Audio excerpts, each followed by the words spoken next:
यो WhatsApp guys, कैसे आप सभी लोग। तो ये है हमारा last lecture of Newton's law of motion. हाँ, बहुत दिन हो गए थे न्यूटन्स लॉ ऑफ मोशन पढ़ते पढ़ते, आज हम इसको ख़त्म कर देते। आज के लेक्चर में हम क्या करेंगे, Newton's law of motion for a system पढ़ेंगे। उसके बाद जानेंगे inertial frame, non inertial frame, frame of reference क्या होता है। उसके बाद एक छोटा सा टॉपिक है सूडो फोर्स। बस आज ये हम पढ़ेंगे और इसके बाद हमारा Newton's law of motion and हो जाएगा।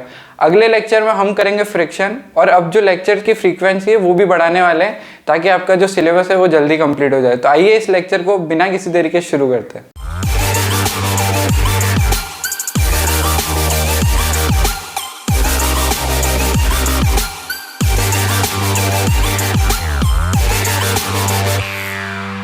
Newton's law for a system में क्या होता है, जैसे हमने पढ़ा था कि force is equal to M into ए।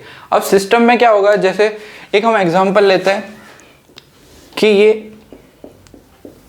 एक स्ट्रिंग है, उसके ऊपर मंकीज है कुछ, है ना, मंकीज मान लो ये मंकी है, इसकी कुछ एक्सेलरेशन है ऊपर, ए की कोई मंकी है,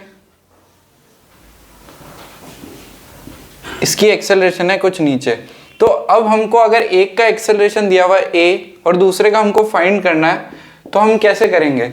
तो इसमें यूज होता है हमारा Newton's law for a system. Newton's law for a system क्या कहता है, Newton's law for a system, force net अगर सिस्टम पे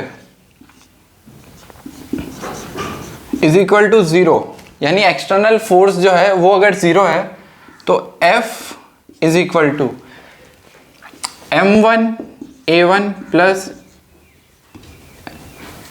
M2 A2 plus M3 A3 plus Mn AN। ये हो गया हमारा Newton's law for a system. अब इसको अप्लाई कैसे करना है, इसको सीखते हैं अपन एक क्वेश्चन की वजह से। ये एफ नेट सिस्टम, और ये क्या है, एक्सटर्नल फोर्स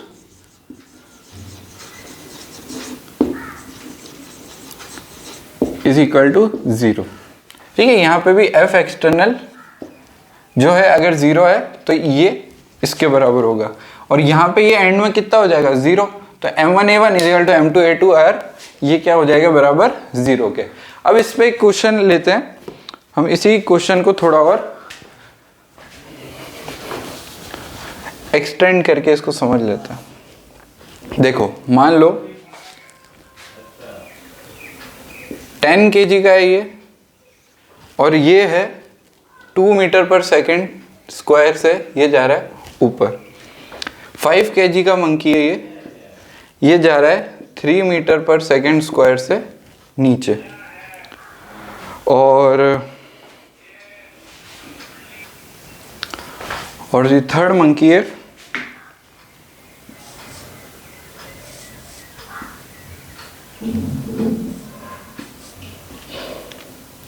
ये कांस्टेंट स्पीड से 5 मीटर पर सेकेंड से 20 kg मूव कर रहा है अपवर्ड्स।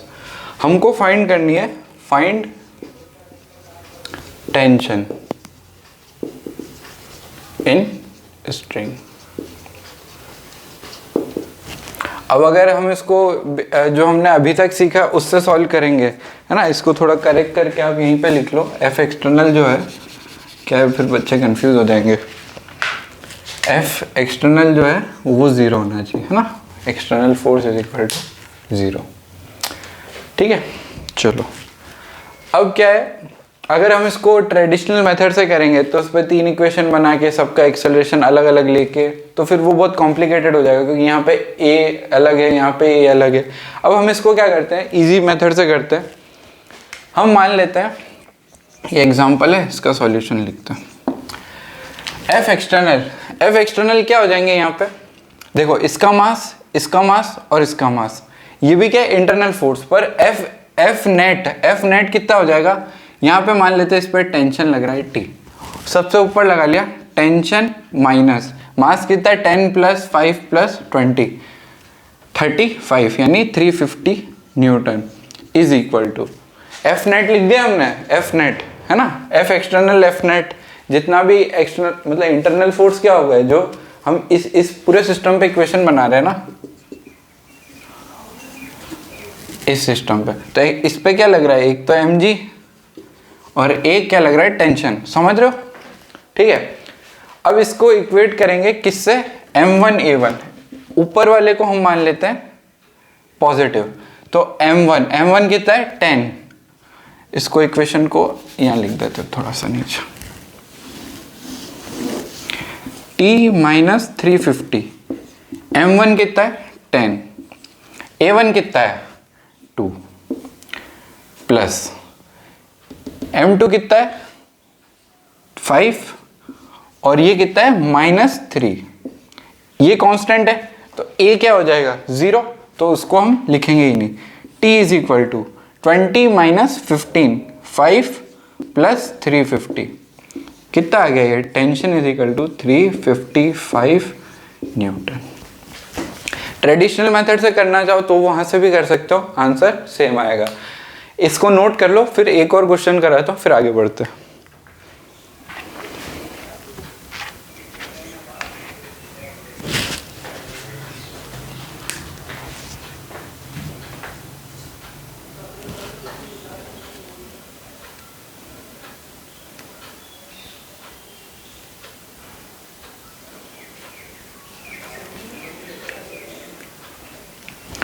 नेक्स्ट क्वेश्चन यहाँ लिख देते हैं।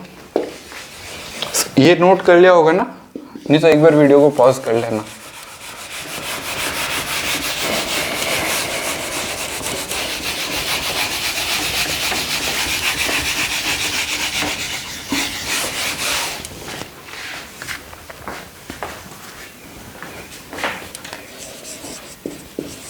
ये एग्जाम्पल 1 था आज का, ये एग्जाम्पल 2।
चलिए, तो नेक्स्ट क्वेश्चन कुछ ऐसा है।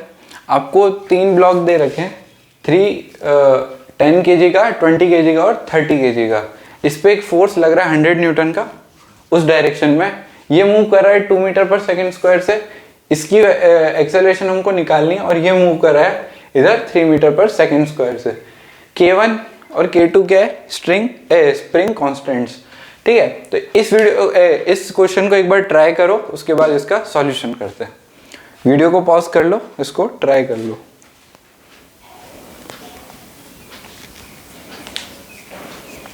चलो, तो आपने ट्राई कर लिया होगा और ये आपने लिख लिया होगा। एक बार नहीं लिखा है तो वीडियो को पॉज करके इसको नोट कर लो एक बार आप।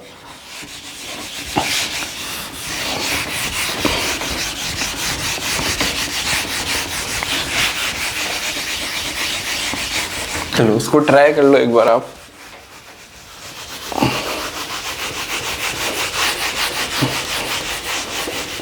हमको बस एक चीज याद रखनी है ऐसे क्वेश्चंस में, F external is equal to m1a1 m2a2 plus m3a3। चलो, तो इसका सॉल्यूशन देखो। एफ एक्सटर्नल कितना है, एक्सटर्नल फोर्स कितना है 100 न्यूटन का। ये सारे तो इंटरनल फोर्स है। अब इस पे लगा रहे ना सिस्टम, हमने इसको मान लिया। ठीक है, इसको हमने सिस्टम मान लिया, तो एक्सटर्नल फोर्स कितना हो गया 100 इज इक्वल टू m1 कितना है 30। इस वाली डायरेक्शन को पॉजिटिव मान लिया हमने, 30 इंटू 2 प्लस 20 इंटू, हमने मान लिया है b इस डायरेक्शन में मूव कर रहा है ना। अगर नेगेटिव आता है b तो हमको क्या लगेगा कि ये इस डायरेक्शन में मूव कर रहा है, प्लस 10 इंटू 10 इंटू -3। अब यहां से आप इसको सॉल्व करोगे तो ये बन जाएगा, ये बचा 30, 70/20 is equal to B. B की यहाँ से वैल्यू क्या आ गई, 3.5 मीटर पर सेकेंड स्क्वायर। देखो इसमें कुछ डाउट आ रहा है क्या? इजी था ना, Newton's law for a system, ये तो सबसे इजी क्वेश्चन है, कुछ करना ही नहीं है, बस एक्सटर्नल फोर्स देखना है, इंटरनल वाले अपने आप बैलेंस हो जाएगी। अब इसके जब आप क्वेश्चंस करोगे ना तब आपको इसकी अच्छे से नॉलेज आएगी। अब मैं सारे क्वेश्चंस यहाँ पे करा दूंगा तो फिर आप कैसे अपना डेवलप करोगे, ठीक है। तो अब हम बढ़ते हैं इनर्शियल फ्रेम और नॉन इनर्शियल फ्रेम, जो कि आते हैं frame of reference. Frame of reference क्या होता है?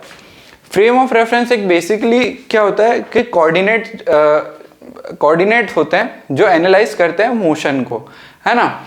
और इसमें क्या ले सकते हैं हम फ्रेम ऑफ रेफरेंस, जैसे कोई मूविंग ब्लॉक है, वेज है ना। तो इस तरह की चीजें जो होती है वो होती है फ्रेम ऑफ रेफरेंस। अभी मैं आपको इसकी डेफिनेशन लिखाऊंगा तो आपको अच्छे से क्लियर हो जाएगा कि फ्रेम ऑफ रेफरेंस क्या होता है। तो जल्दी से इसको नोट कर लो और फिर हम आगे बढ़ते हैं फ्रेम ऑफ रेफरेंस पे। तो फ्रेम ऑफ रेफरेंस में आप पॉइंट्स लिखो। Frame of reference first point लिखो, मैं डिक्टेट कर दूं या चलो लिख लो, अभी जब तक लाइव नहीं चलाते हम तब तक सारे मजे ले लो, फिर नहीं लिखूंगा मैं सब। It is basically a coordinate, it is basically a coordinate system in which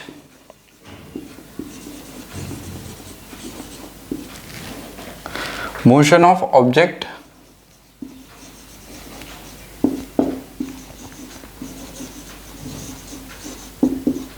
is analyzed। देखो साथ के साथ नोट्स बनाते जाओ, है ना। इसको खाली लेक्चर को अगर आप टाइम पास की तरह देख लोगे तो फिर नोट्स आपके पास रहेंगे नहीं, और नोट्स मैं प्रोवाइड नहीं करूँगा।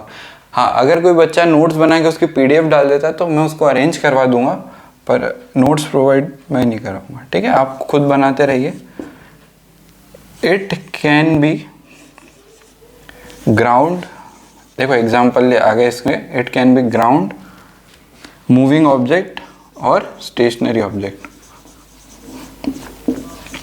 अभी ये क्या होता है, कैसे काम करता है, इसके बारे में अभी मैंने आपको बताया नहीं है तो आपको नहीं है पता होगा, है ना। तो ऐसा नहीं सोचना है कि क्या चल रहा है, ठीक है। Stationary object. अब फ्रेम ऑफ रेफरेंस क्या होता है, जैसे मैंने बताया ये कोऑर्डिनेट होते हैं, है ना, जिसमें सिर्फ एनालाइज होता है मोशन ऑफ अ ऑब्जेक्ट का। अब ये कुछ भी हो सकता है, मैंने आपको एग्जांपल बताया था, जैसे वेज है ना, वेज क्या स्टेशनरी भी हो सकता है या मूविंग भी हो सकता है। अभी हम एग्जांपल्स करेंगे तो आपको अच्छे से समझ में आएगा। अब इसमें दो चीज होती है ना, एक होती है इनर्शियल फ्रेम, एक होती है नॉन इनर्शियल फ्रेम। तो सबसे पहले हम देख लेते हैं टू टाइप्स ऑफ फ्रेम्स, है ना, two types of frame of reference. पहली होती है inertial frame.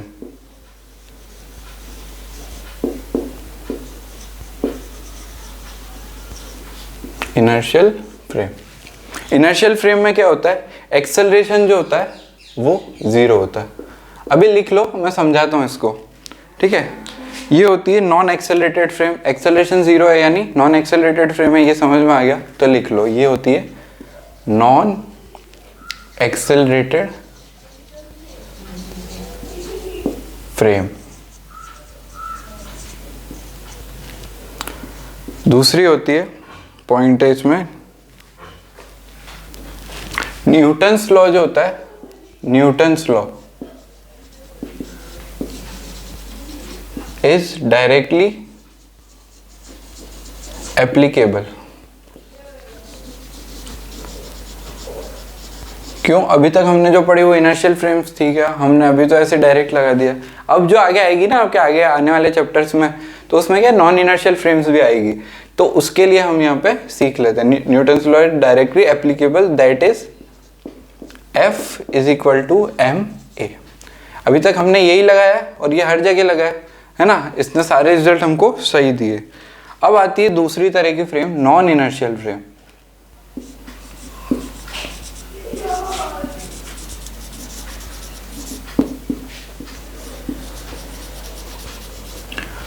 A is not equal to 0। अब ये क्या होती है? एक्सेलरेटेड फ्रेम होती है। एक्सेलरेशन अगर 0 नहीं है तो यानी उसका एक्सेलरेशन या डिसेलरेशन कुछ है ना। तो एक्सेलरेटिंग फ्रेम्स आर, अब लिख दो चलो, एक्सेलरेटिंग, लिखते जाओ अभी मैं समझाता हूं आपको। Accelerating frames are non inertial frames.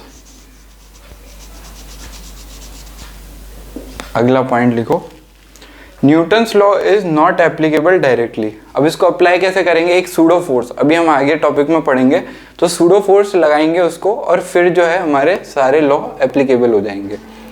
Pseudo force क्या होता है अभी आपको नहीं देखना है, अभी जो इनर्शियल फ्रेम और नॉन इनर्शियल फ्रेम का डिफरेंस है इसको समझ लो। इनर्शियल फ्रेम में क्या होता है? एक्सेलरेशन 0 होता है, नॉन एक्सेलरेटिंग फ्रेम होती है, यानी जैसे आपने एक ब्लॉक को रख लिया है ना, अब इस पे आप कितने भी फोर्स लगाओ, अभी एक्सेलरेट नहीं कर रहा है, तो ये क्या हो गई? Inertial frame. इसमें क्या लगा सकते हैं हम? F is equal to ma। अब इस ब्लॉक को आपने या इस ब्लॉक को आपने किस में रख दिया? एक कार में रख दिया है ना, और ये कार क्या एक्सेलरेट कर रही है, तो अब आप इस पे F इजिकल टू ma नहीं लगा सकते हो है ना। इसका एक्सेलरेटिंग ये क्या हो गई है? नॉन इनर्शियल फ्रेम हो गई, क्योंकि ये एक्सेलरेशन कर रही है। ठीक है, तो अभी हम इसको देखेंगे। अब आप पॉइंट्स लिख लो फटाफट ताकि हम ये खत्म करें। इसमें सिर्फ लिखना है Newton's law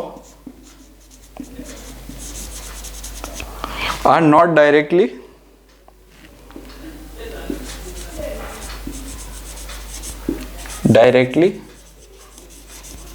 applicable।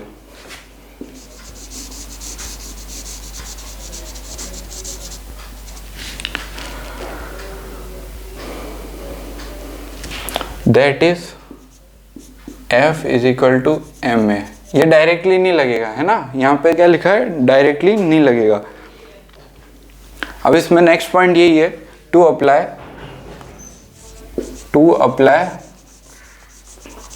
Newton's law या F is equal to ma equation, we have to apply F is equal to ma equation in inertial non-inertial frame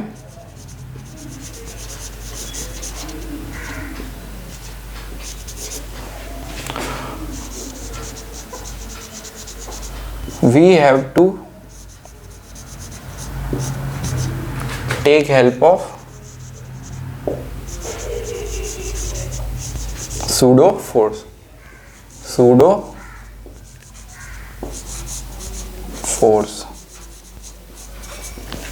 देखो थोड़ी राइटिंग खराब हो गई है नीचे और ये फ्रेम में आ रहा है। चलो इसके बाद एक नोट बना के लिख लेना है ना, इसके बाद लिखना है, यहाँ पे लिख रहा हूं मैं आपको।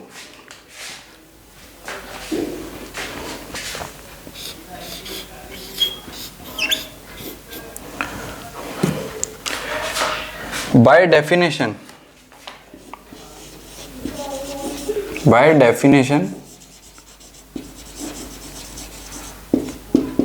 अर्थ इज अ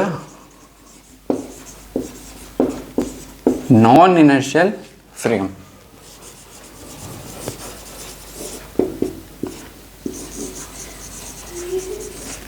वाई? ऐसा क्यों? अब मेरे को एक बात बताओ, अर्थ रोटेट कर रही है, उसका कुछ एक्सेलरेशन है ना, सेंट्रीपिटल एक्सेलरेशन या सेंट्रीफ्यूगल एक्सेलरेशन।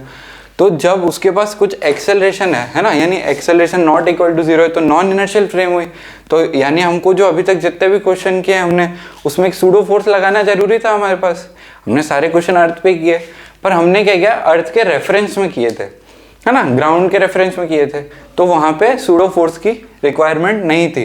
अब हम जैसे जैसे इस जो सूडो फोर्स पढ़ेंगे उसमें जो क्वेश्चंस आएंगे ना वो सारे एक्सेलरेटेड फ्रेम होगी, तो आपको उसमें सूडो फोर्स की रिक्वायरमेंट होगी, तो आपको पता पड़ेगा कि उसको कैसे करते हैं। तो इसको एक बार नोट कर लो या स्क्रीनशॉट ले लो और एक पेज छोड़ दो, है ना, ये सब एक पेज में आ जाएगा। और हम बढ़ते हैं अब आगे सूडो फोर्स की तरफ।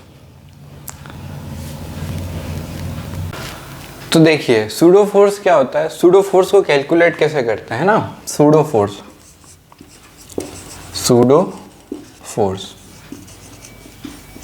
Is equal to mass into acceleration. अरे यार भैया ये क्या मजाक कर रहे हो आप, मास इनटू एक्सेलरेशन, ये तो फोर्स होता है। सूडो फोर्स में ऐसा क्या है, सूडो फोर्स क्या होता है, इसकी अब प्रॉपर्टीज होती है। ये एक्सेलरेशन होता है ना, ये होता है एक्सेलरेशन ऑफ फ्रेम, है ना, acceleration of non inertial frame.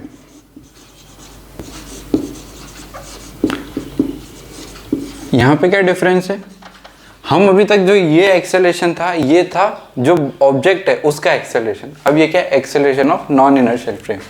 Mass किसका होगा, नॉन एक्सेलरेशन फ्रेम का नहीं, मास होगा मास ऑफ ऑब्जेक्ट। और इसकी एक खास बात है, it acts always acts opposite to the acceleration of system.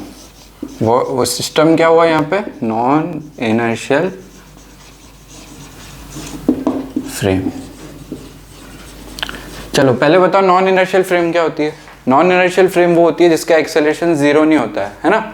Inertial frame क्या होती है, जिसका एक्सेलरेशन जीरो होता है। ये बात अगर आपको क्लियर हो जाएगी ना तो सूडो फोर्स आपके लिए कोई बड़ी बात नहीं है। बस नॉन इनर्शियल और इनर्शियल फ्रेम, इसमें ही बच्चे कंजूसी करते हैं कि क्या याद करना है और इसी में फिर मात खा जाते हैं। ठीक है, अब इसमें 2-3 क्वेश्चन करते हैं, आपको दोनों मेथड से बताऊंगा। जो हम ट्रेडिशनल मेथड करते हैं उससे भी आंसर यही आएगा, और सूडो फोर्स लगा के करते हैं तो भी उससे आंसर यही आएगा। अब आपको देखना है कि आपको कौन सा मेथड अच्छा लगेगा और किससे आपका सॉल्व जल्दी हो जाएगा। चलो तो क्वेश्चन देखो,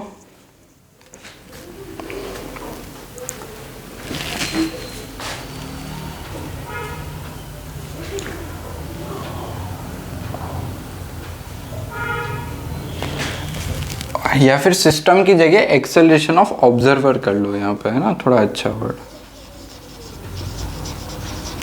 नॉन इनर्शियल फ्रेम में जो ऑब्जर्वर है ना, जैसे मान लो मैं अभी आपको एक एग्जांपल देता हूँ। ये एग्जांपल 3 है आज का शायद, ठीक है।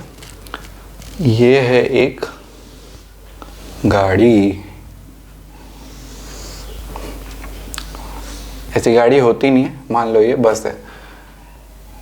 इसमें एक रोप से यहाँ पे एक मास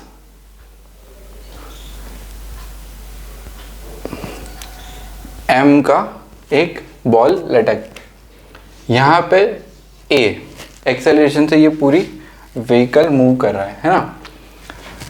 यहाँ से कुछ ये बनाता है एंगल थीटा, और इस स्ट्रिंग में होगी कुछ टेंशन t। फाइंड क्या करना है हमको, find angle theta and tension t। यही है हमारा क्वेश्चन। सॉरी, अब इसको सॉल्व करो आप अपने वाले तरीके से, जो अभी तक हम करके आए, है ना। अभी तक वाला तो आना चाहिए।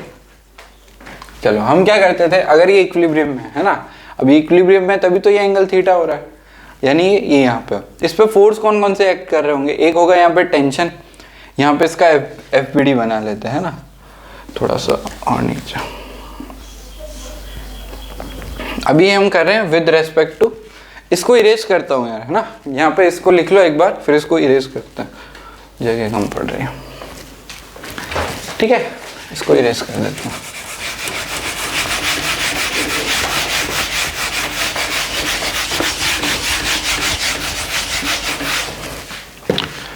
With respect to ground.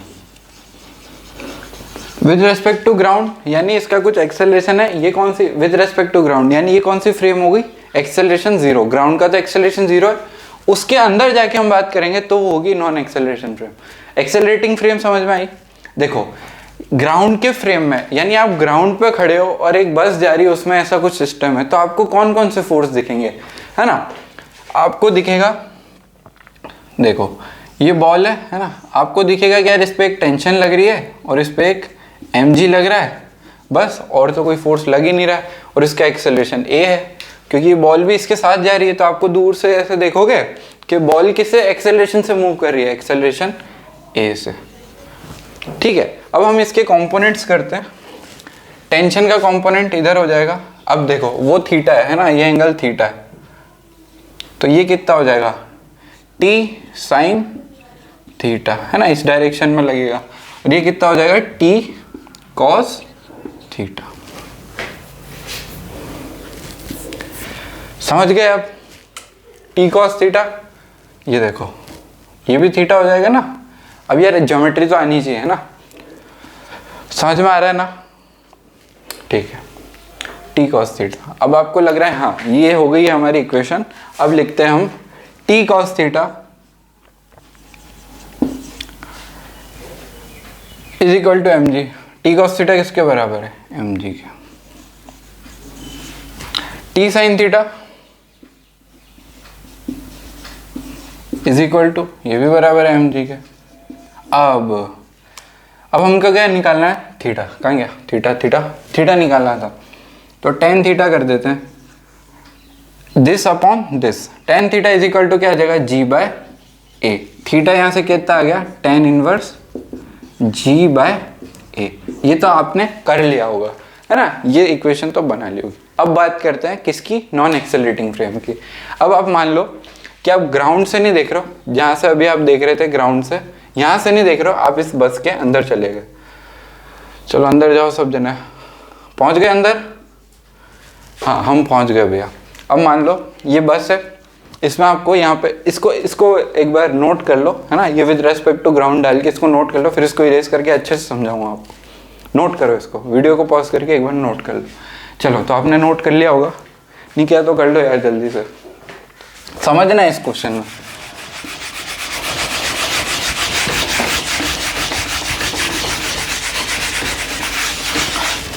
देखो ये बोर्ड को आप बस मान लो, है ना, ये मैं यहाँ पे खड़ा हो गया, है ना, अब मैं इस ब्लॉक को देख रहा हूँ, ये यहाँ पे बॉल है,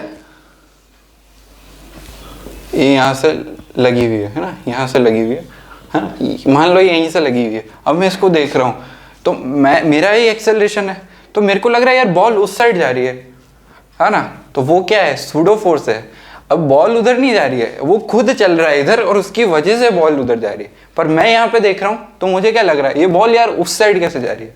ठीक है, तो यहाँ पे क्या आ गया हमारा, इस बॉल का मास और एक्सेलरेशन क्या, एक्सेलरेशन ए। अब दूसरी चीज हमको दिख रही है कि यार ये छत से कुछ एंगल बना रही है, तो दिया हुआ है हमको थीटा, ये हमको दिया हुआ है थीटा। अब इसमें कोई टेंशन लग रही होगी, तो अब मेरे को क्या लग रहा है यार, ये बॉल उधर जा रही है यानी उसका कुछ एक्सेलरेशन है उधर, है ना, क्योंकि मेरे से दूर जा रही है, उसका एक्सेलरेशन है हमेशा उस डायरेक्शन में, यानी कुछ फोर्स लग रहा है उसके ऊपर। वो फोर्स किसके बराबर है, वो फोर्स है मास इनटू ये वाला एक्सेलरेशन, है ना, समझ रहे हो आप। अब यार ये पूरी ऊपर चली जाती, यानी इधर भी कोई फोर्स लग रहा है, ये तो हमको पता है कौन सा है, ये वाला फोर्स कौन सा है, mg। अब इस टेंशन भी रोके हुए, तो यहाँ पे कोई टेंशन भी लग रही।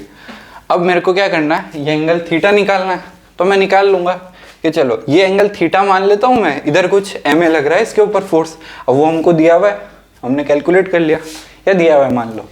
अभी आपको क्या करना है, फ्रेम ऑफ रेफरेंस के अंदर जाके बनाना है ना, हमको ये नहीं देखना कि हमने कैसे मेजर किया है या वो सब नहीं।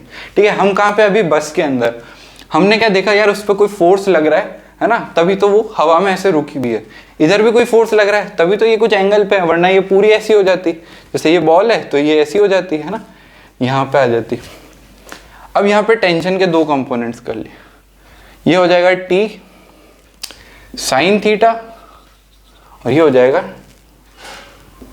T cos theta. फिर से दो equation, T sine theta is equal to M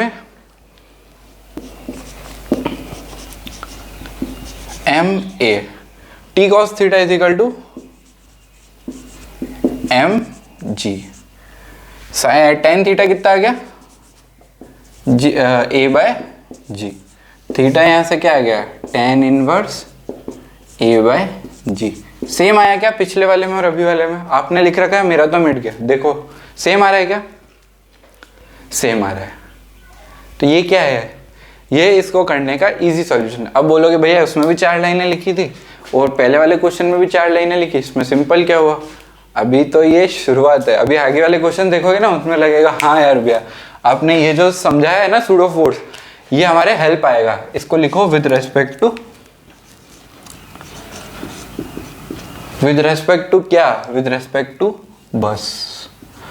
बस में चढ़ गए ना हम, चढ़ तो गए थे, आप नहीं चढ़े गए, मैं तो चढ़ गया था।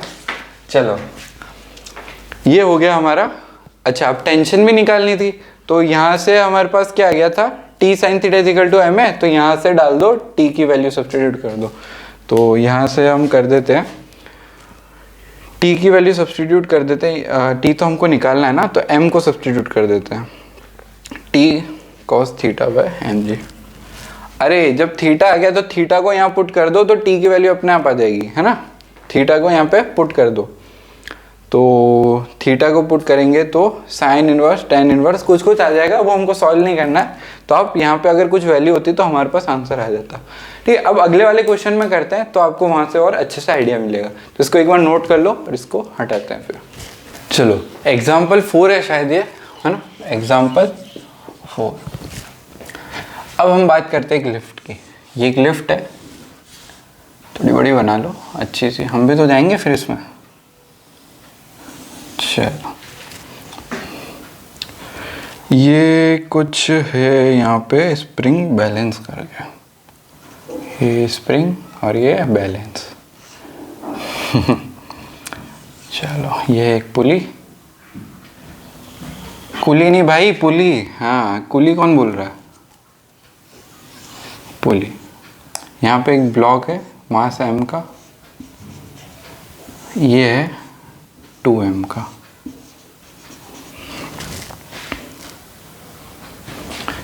A है यहाँ पे 3g, किधर, ऊपर। चलो कैलकुलेट, यहाँ लिख देता हूँ calculate reading of spring balance.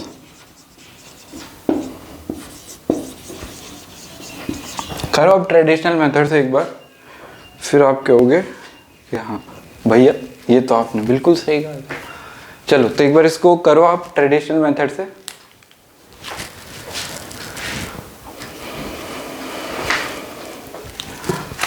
Video को पॉज करके कर लो, है ना।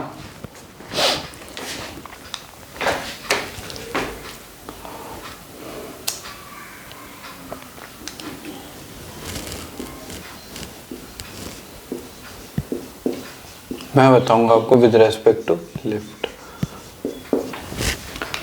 करो करो ट्राई करो आप। कोई नहीं मतलब कोई अटक जाता है तो उससे कर लेना, ठीक है, वो भी सिखा दिया है। करना दोनों से आना चाहिए, है ना। एग्जाम में क्या कौन सा याद आ जाए, अस्त्र शस्त्र सारे लेके जाते हैं, है ना। अब कौन सा कब चलाना है वो हमको एग्जाम में देखना है।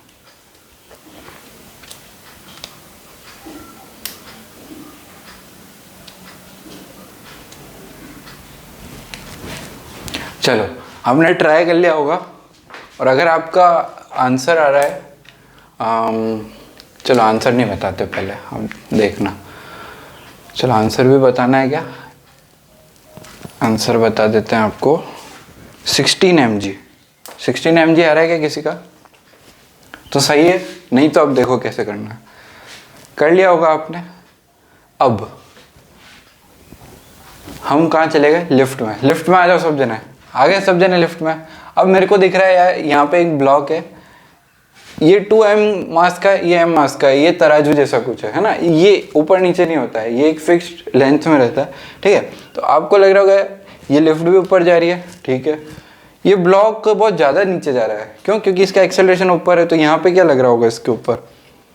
mg नहीं, 4mg। क्यों? क्योंकि ये ब्लॉक ऊपर जा रहा है ना। मतलब हमको ऐसी फील आती है कि अगर इसको हम लिफ्ट से हटा के भी रख दे या लिफ्ट को रोक भी दे तो ये ऐसे ही जाएगा। तो हम मान लेते हैं इसका एक्सेलरेशन कुछ है b, है ना। a नहीं मान रहे, a दिया हुआ है इसलिए। अब इस पे एक फोर्स लग रहा होगा mg, एक इसके ऊपर लग रहा होगा 2mg। ये तो लग ही रहा है। नया क्या है इसमें? नया ये है क्योंकि हम कहाँ पहुंच गए? फ्रेम ऑफ लिफ्ट के फ्रेम में पहुंच गए। तो एक सूडो फोर्स किधर लगेगा इस पे? 2m into 3g, m into 3g। अब क्या? अब हमको दूसरी इक्वेशन भी बनानी पड़ेगी ना। टेंशन यहाँ पे T लग रहा होगा, यहाँ पे T। ये स्प्रिंग बैलेंस क्या करता है? टेंशन रीड करता है ना। तो यहाँ पे क्या टेंशन हो जाएगी? 2T। हमको कुछ भी करके T की वैल्यू निकालनी है, बाकी सब अपने आप आ जाएगा। चलो ये B से जाएगा तो ये भी B से ऊपर जाएगा। चलो यहाँ पे भी इसका B लिखते हैं। अब बनाते हैं हम equation 6mg plus 2mg, 6mg plus 2mg। तो ये हो जाएगा 8mg minus T is equal to 2mb। समझ रहे हो, है ना। अभी आपने इक्वेशन बनाई ना, इतना टाइम लगाया आपने, जितना भी लगाया मेरे को नहीं पता, वीडियो पॉज करके आपने देखा। अब देखो इसको करते हैं हम बिल्कुल short method. T minus 4mg is equal to mb। कट पिट के 4mg is equal to, add किया ना हमने इसको, तो 3mb। 4/3g is equal to b। b आ गया, b पुट कर दो। 8mg minus t is equal to 2mb।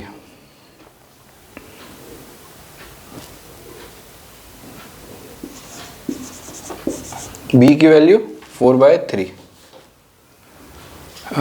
4/3, ठीक है। यहाँ से तो 16 नहीं आ रहा, चलो जो भी है। यहाँ से हम करेंगे इसको 8/3, है ना। तो ये हो जाएगा t is equal to 24 plus 8 32/3m G. देखते हैं क्या दिक्कत हो गई है यहाँ पे। अच्छा आंसर नहीं है ये, आंसर है टेंशन की वैल्यू थी, एक सेकंड। b की वैल्यू तो हमारी सही है, ये 4/3 है ना। b की वैल्यू हमारी सही है, उसमें आंसर गलत लिख रखा है। तो ये हमारा हो जाएगा, ये सही हो गया। और t की वैल्यू नहीं है, हमको क्या निकालनी है? रीडिंग इन स्प्रिंग, ठीक है। तो 16 mg तो वो उसमें यहाँ पे क्या है, 3 को किसी ने मिस कर दिया था, तो उस क्वेश्चन में आंसर गलत दे रखा है। चलो तो हमारे को क्या निकालना है? रीडिंग है हमारी 2t। तो कितनी आ जाएगी? Reading is equal to 2t, यानी 64/3mg। ये क्या हो जाएगा? टेंशन। और अगर हम kg में इसको कन्वर्ट करें तो 64/3m kg। ठीक है, तो आपको समझ में आया होगा कि इसको करने से बहुत फायदा हुआ है हमको, है ना। उसमें आंसर गलत लिख रखा था, ठीक है। चलो एक क्वेश्चन और देता हूँ, वो आप खुद से करना और फिर उसका सॉल्यूशन देखते हैं हम यहाँ पे, ठीक है। फिर ये लास्ट क्वेश्चन है, इसके बाद चैप्टर ओवर। फिर हम स्टार्ट करेंगे फ्रिक्शन।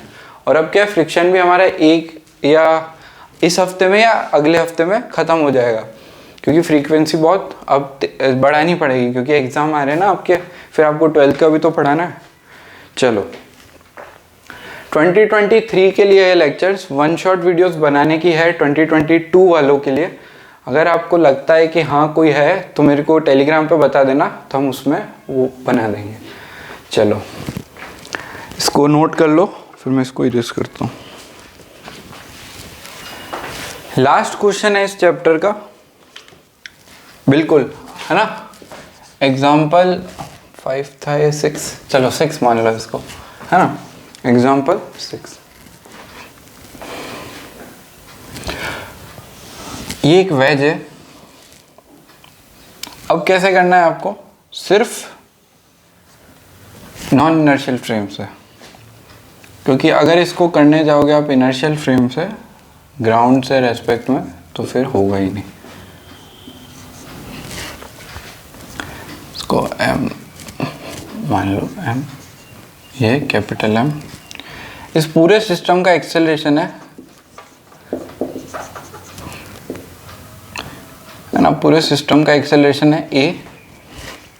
हमको क्या करना है, find force F such that block remains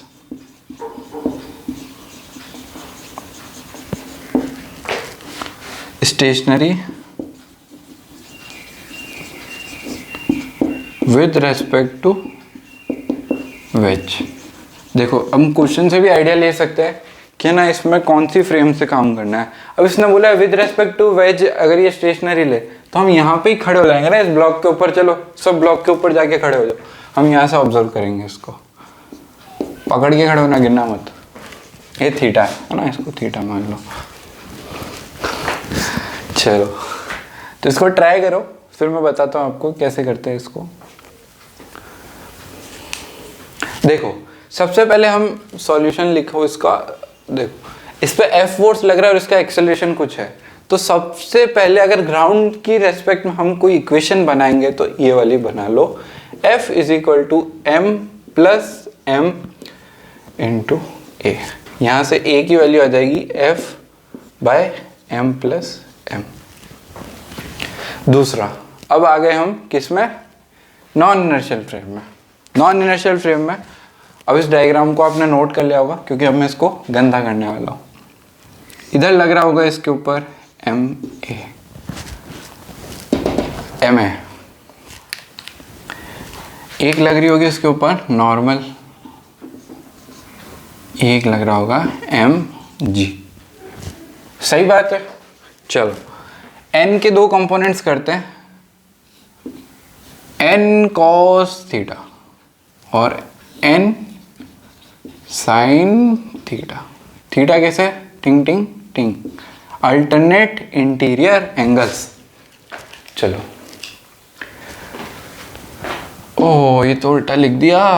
चलो इसको साइन थीटा और ये कॉस थीटा।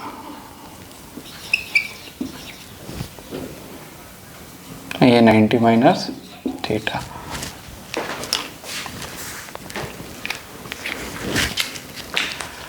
अब क्या करना है, विद रेस्पेक्ट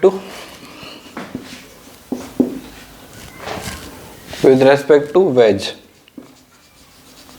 दो इक्वेशन लिखेंगे। एक क्या होगी, N sine theta is equal to M A. देखो बोर तो नहीं हो रहे हो ना, अब हो रहे हो तो ये टॉपिक ही ऐसा है, मैं क्या करूँ। इजी सा तो है। देखो इसमें क्या सूडो फोर्स ही तो लगाना है। आप सूडो फोर्स यहाँ पे एम ए आ गया क्योंकि इसकी रेस्पेक्ट में देख रहा है ना। चलो एम ए क्या आ गया, N sine theta, N cos theta. अभी हमको जितनी इक्वेशन मिल रही है हम उसको बनाते जा रहे हैं। मेरे को भी आइडिया नहीं है कि कैसे आएगा। N cos theta is equal to M G. Physics में जो दिख रहा है वो लिख दो। अब यहाँ से हमको क्या निकालना था, हमको निकालना था फोर्स। फोर्स और एक्सेलरेशन में रिलेशन है, इसमें रिलेशन है। इन दोनों में रिलेशन कैसे करेंगे, tan theta is equal to A by G. Theta यहाँ पे हमको गिवन है तो यहाँ पे कुछ वैल्यू आ जाएगी, ठीक है। एक्सेलरेशन भी गिवन है, कितना है, तो टेन थीटा यहाँ से क्या हो जाएगा, tan theta G tan theta is equal to F upon M plus M. अब यहाँ से फोर्स की वैल्यू क्या आ गई, फोर्स की वैल्यू आ गई यहाँ से m plus small m g tan theta. ये हो गया हमारा क्वेश्चन सॉल्व। बस थीटा की वैल्यू हमको नोन है ना, कुछ भी हो। तो यहाँ पे हमारा चैप्टर खत्म होता है, न्यूटन्स लॉ ऑफ मोशन। अब इसमें एग्जांपल्स और क्वेश्चंस देता हूँ मैं आपको। अब जो भी बचा है वो सारा होमवर्क है, आप जैसे ही कर लोगे आप मेरे को बता देना टेलीग्राम पे, तो मैं आपके होमवर्क के डिस्कशन लेक्चर्स भी अपलोड कर दूंगा। अभी क्यों नहीं कर रहा हूँ, क्योंकि क्या है अभी कोर्स हमको जल्दी कंप्लीट करना है। बहुत से बच्चे कह रहे हैं कि भैया कोर्स थोड़ा फ्रीक्वेंसी बढ़ाइए, आप 3 वीडियोज़ की जगह 4-5 वीडियोज़ करें पर वीक। तो सही भी बात है, क्योंकि 12th के भी लेक्चर्स नहीं आ रहे, सिर्फ 11th के, तो फिर बहुत ज़्यादा हेक्टिक हो जाएगा आपके लिए भी एक साथ करना। तो अब हफ्ते में 4 या 5 लेक्चर्स डालेंगे, उसका होमवर्क साथ के साथ करते जाना है। और जब भी जैसे ही अगर आप होमवर्क रोज का रोज कर रहे हो, एक बच्चा भी करेगा ना, तो मैं उसके लिए लेक्चर डालूंगा होमवर्क का, ठीक है। तो आप मेरे को टेलीग्राम ग्रुप पे बता देना कि हाँ भैया हम लेक्चर करके होमवर्क भी कर रहे हैं, तो मैं होमवर्क लेक्चर भी रिकॉर्ड कर दूंगा। ये होता है चैप्टर खत्म। अब होमवर्क में आप कर सकते हैं, एक्सरसाइज 1 में हमारा क्या बच गया था, सेक्शन जी और एच बचे थे, तो वो कर लेना। एक्सरसाइज 1 पार्ट 3 में मैच द कॉलम 2 वाला होमवर्क देना बाकी था, तो वो कर लेना। एक्सरसाइज 2 और एक्सरसाइज 3 भी कर लेना। अगर आपको लगता है कि ये सब होने के बाद हमारे और क्वेश्चंस भी करने हैं, तो आप कर सकते हो SPP, है ना, जो लास्ट में जो एक्सरसाइज दी हुई है। एक है SRP, है ना, सक्सीड में रैंकर प्रॉब्लम, तो वो थोड़े टफ क्वेश्चन है, वो आप तब कर सकते हो जब आपके बाकी सारा सिलेबस हो गया है ना, क्योंकि वो आपके बहुत टाइम खाने वाला है। जैसे इरोडोव करते हो ना आप, तो वो वैसे क्वेश्चन है, और उनको डिस्कस भी नहीं करते हैं, क्योंकि वो सिर्फ टाइम जो जिन बच्चों के लिए डाले हैं कि जिनको टाइम अपना इन्वेस्ट करना है कहीं पे। तो इस लेक्चर को यहीं एंड करते हैं। अगले लेक्चर में हम स्टार्ट करेंगे फ्रिक्शन। तो फ्रिक्शन भी 2-4 लेक्चर में खत्म हो जाएगा, यानी इस वीक में आपका फ्रिक्शन भी खत्म हो जाएगा। फिर हम वर्क पावर एनर्जी स्टार्ट करेंगे। अगर आपने अभी तक भी वर्क पावर एनर्जी से पहले अगर आपने NLM नहीं पढ़ा है तो पढ़ लो, क्योंकि वर्क पावर एनर्जी के बाद फिर आपको सर्कुलर मोशन स्टार्ट हो जाएगा। सर्कुलर मोशन के बाद सेंटर ऑफ मास और फिर रिजिड बॉडी डायनामिक्स। मैंने आपको बताया था कि इसमें से सारे चैप्टर जो है कुछ कुछ पार्ट इसका कनेक्टेड है, तो अगर आप ये छोड़ दोगे तो फिर आपको दिक्कत हो सकती है आगे। और रिजिड बॉडी डायनामिक्स तो ऐसा चैप्टर है कि सारे बच्चे डरते हैं, है ना। वो वाला चैप्टर करवाने की गारंटी मैं लेता हूँ, अगर आप ये जो मैंने पढ़ाया है वो अच्छे से पढ़ाए, ठीक है। तो मिलते हैं नेक्स्ट वीडियो में। Thanks for watching.